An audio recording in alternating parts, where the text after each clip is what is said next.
Hello friends, my name is Rajkumar Tenma. Today I will discuss about the switch control flow in Simulink. In my previous lecture I have discussed about the if-else control flow. So today I am going to discuss about the switch control flow. So you may think that if we have the if-else control flow, then what is the need of the switch control flow? In case of if-else control flow, when number of path increases, or we can say when number of conditions increases, then it becomes very complex for the programmer to understand the code. So just to remove that problem, we have another alternate, that is switch control flow. By using switch control flow, we can use multiple cases, and based on the condition we can execute a particular subsystem. So this is the format for the switch control flow. In this case, it receives the input in the numeric form. It will not receive any character type of data. It will receive only numeric input. Based on that numeric input, whenever input matches to particular case, that case output goes high and the connected subsystem gets activated, and we get the output accordingly. Here we can include multiple cases, and apart from that we have one option, that is default. If this input is not matched with any of the case, in that case whatever is connected to the default will be executed, and this is in our control whether we want the default option or not. Okay, so this is the general format for the control flow. Now we can check it in the Simulink. So I have designed one model in which I have used the switch case and the switch case action subsystems. So I have used two cases and one default option. So I have connected three action subsystems. Okay, this switch case can be obtained from the ports and subsystem. In the port subsystem we have the switch case, and we have the switch case action subsystem also. Okay, so we have taken these blocks from here. This is simple constant block. So as I told you, at the input we can provide only some numeric value, so that's why I have taken here constant. And if I click on this, you will check here only one statement is here, so you have to write all the cases in this one line. So we are providing the case number within a cell, or we can say in these curly braces, right? So whenever we use the comma, that represent that we are talking about the second case or other case. Okay, so if I am writing 1, that means it's the first case, and whenever the input value will be 1, this case will be executed, right? In the second case, actually we have taken the two values, either the input is 2 or 3. In that case, this particular case will be executed, right? And this option is for just to show the default case. If you are not interested in default case, you can unmark this option. If you want the default case, then you can mark this option. Okay, so default case is executed when we are providing the input that is something different from 1 to 3. In that case, the default case will be executed, right?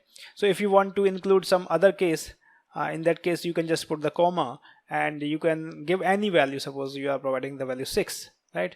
So in that case you can check here one additional case is included, right? So in this way you can decrease or increase the number of cases, right? So when the input u1 value will be 6, in that case this particular case will be executed, right? So I am removing this at this time.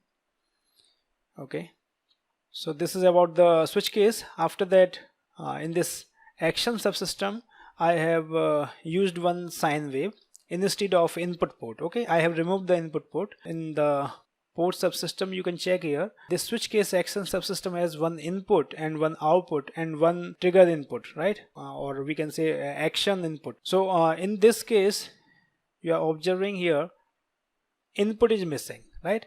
So why input is missing? Because I have used here this particular block, I have removed the input, right? This is the output port block. By default we have input and output port, but I have removed that block, so that's why that is not appearing outside. So here I have used one sine wave simply, right? And in the other block I have used one signal generator, and in the signal generator I have used a waveform is sawtooth. So you can choose any of the waveform, right? So I have chosen sawtooth, and here it is also showing that this is the case corresponding 2 and 3 input value, right? And in the third case, that is default case, in that case I have again one sine wave block, but here I have provided one phase shift, that is by 180 degree, or you can put pi by 2. So now it is equivalent to cosine signal, right? So 90 degree phase difference. Okay, and these are simply scope.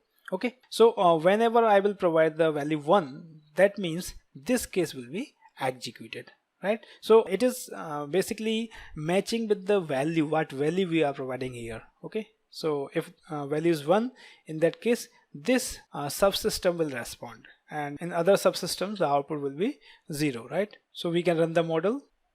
Now check the output. Okay, so we are getting some wave, but why we are not getting the complete wave? Because we have changed the simulation time, right? So I'm just changing it 10. Now I'm running once again. Now you can check the complete sine wave, right? And in other case the output is 0. You can check here. So the case 1 is executed, right? If I enter here the value, suppose I am entering here value 3, in this case which case will be executed? Obviously this one. Okay, so in a single case we can put multiple values also. So for that we have to use the square bracket, right? So in this case the second subsystem will respond, so definitely you will get the output in this case, but the output of first is 0 and in other 0, right?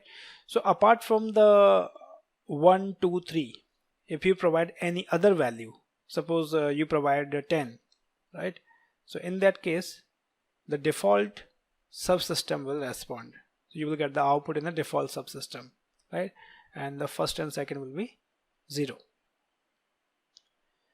So by using the switch control flow, we can have multiple cases when the number of paths are more. In that case we can use this particular block. So I think now you can use this block very easily in your models.